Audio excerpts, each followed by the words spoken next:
Since I looked at this issue the first time, crude oil prices have remained down. As discussed in the IMF and World Bank seminar debate, the severe and swift decline in oil and other commodity prices has had varying impacts and extensive implications for oil importers, exporters, consumers, and governments.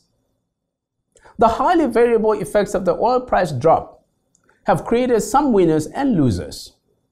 The economies that have been hit the hardest appear to be some of the biggest oil exporters, such as Russia and OPEC countries, which are heavily reliant on oil revenues to fund their government expenditures.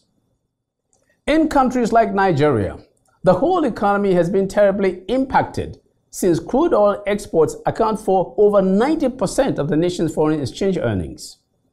And without diversification, the Nigerian economy has not been able to produce much of its importables and therefore will continue to be buffeted by activities in the crude oil industry. For Nigeria, an immediate relief without cost from economic turmoil at this time will come from a steady rise of oil prices. There is no other easy solution. The only other short-term option to save the economy now is for the government to borrow, even though Nigeria's debt service as a percent of revenue is high.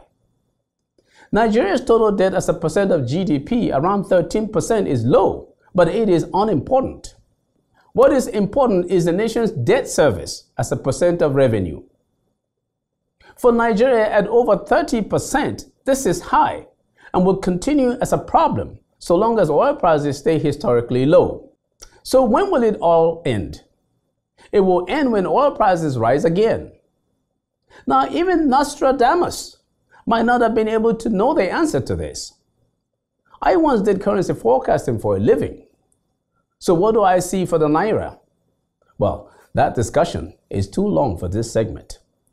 But as far as oil prices are concerned, I believe there will start to be a tick-up when a couple of things begin to happen. 1.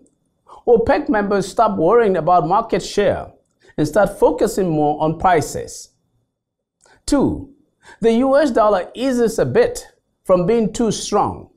And 3. The industrialized economies of Europe, North America, and even China begin to regain good health. When you see these things happening, then it means oil prices are starting to rise again. Before then, as we insist here at the EBS, build the economies of your communities, and the national economy will be diversified. With that, who needs much crude oil? Anyway, I'm Magnus Kpakol, and that's my view.